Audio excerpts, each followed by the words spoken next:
Welcome to the canvas painting day 3 and possibly 4. Last class we went ahead and put in our dark gray mountain range. We put in either our sun or moon, our light reflectors on the water, and if you had time, your foreground. Okay, so today you're going to paint your foreground imagery, but before you do that, you're going to paint your closer level of background, which is going to be black, and then your imagery, like I said. So you have a couple different choices, which we've already discussed and practiced. You can do a lake, water's edge, tiki hut, lighthouse. I call this the lake edge, or your sailboat. I think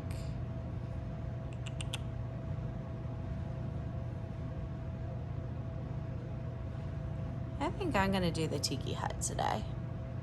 This seems very tropical to me. All right, so I'm gonna get this out of the way.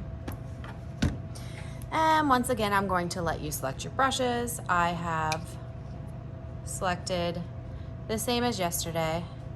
A medium small square, a small square, and a pointed fine tip. All right.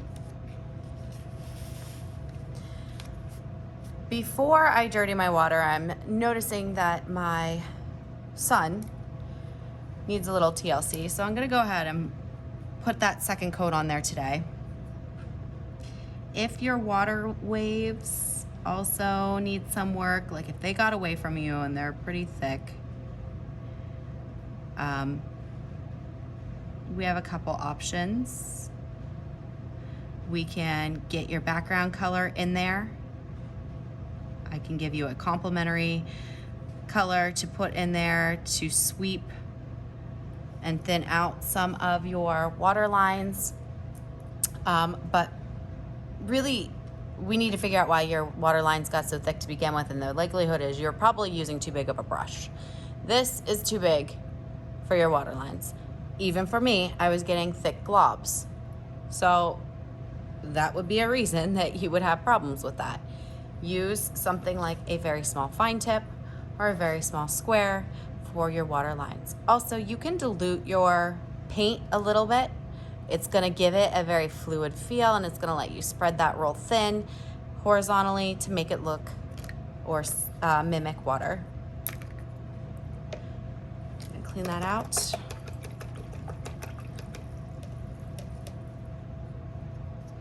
All right, I'm going to take my black and I'm going to do it just right at the base of my original horizontal line. Straight across. Now, I said it wasn't real imperative that your horizon line of the gray was smooth and straight. It is more essential that your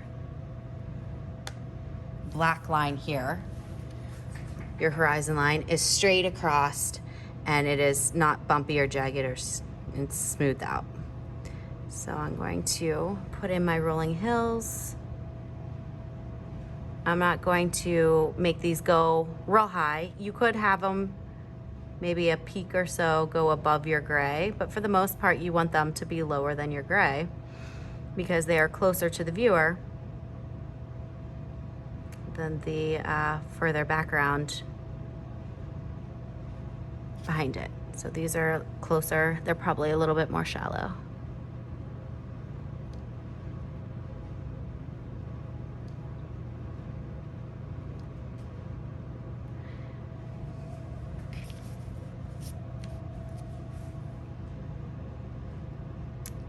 And I feel like my line's not quite level.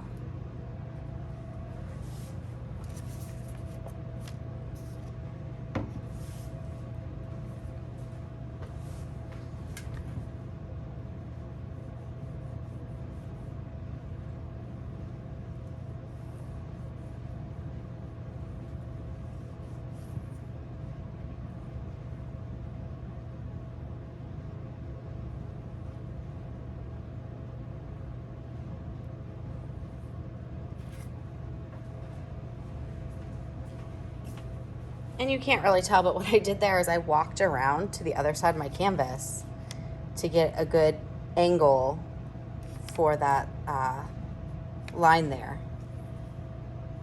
You can move around your canvas. You don't have to paint it directly from in front. You can turn it to the side, however you need to get the job done. All right. So now we have our beautiful second layer of background here. And here comes the fun part. I am going to switch to my smallest square brush for the post of my tiki hut. Right? Here we go. Straight down.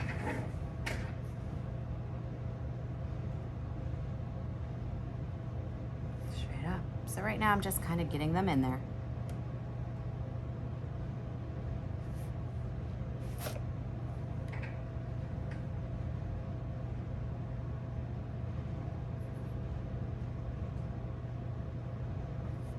I'm using the thickness of the brush to spread that paint out and to make the thickness of my post here. Let the brush do the work.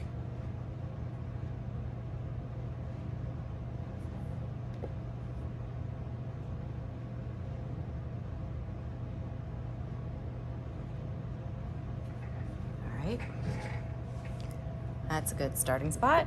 I'm gonna put my roof on now, and I want this to slant down.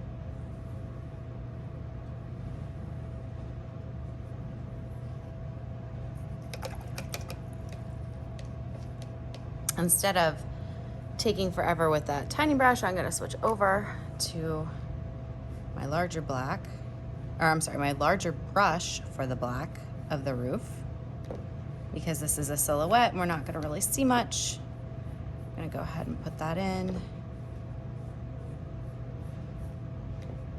Knowing that I don't want to go past where my roof line would be, then I'm gonna put my grass in.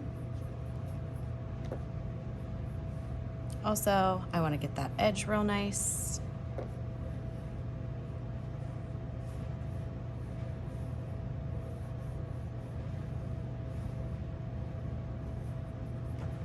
All right, ta-da.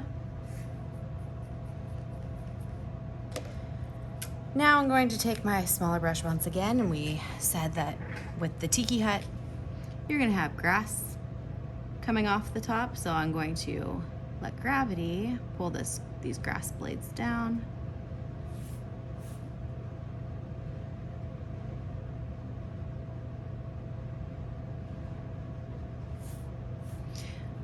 I would use either your small square or a small round brush for this.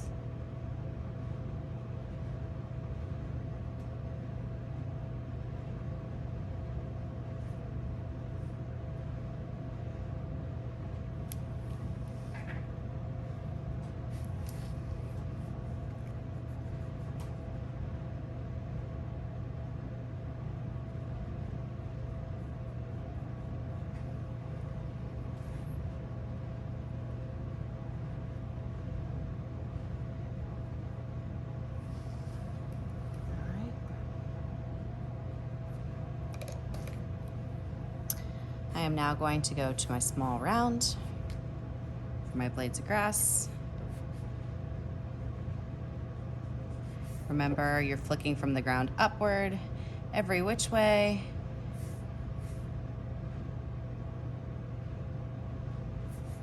You want the base closest to the post to be filled in the most.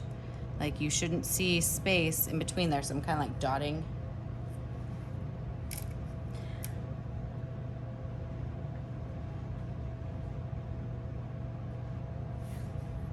I'm wondering if my post should be a little bit thicker.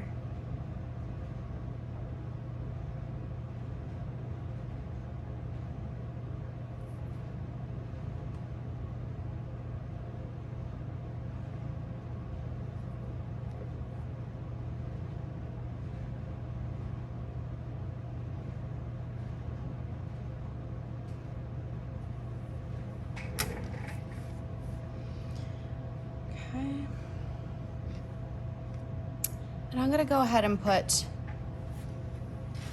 some of those rocks in like it's a rocky cove that we would have to worry about taking a boat in because we'd end up scraping the bottom.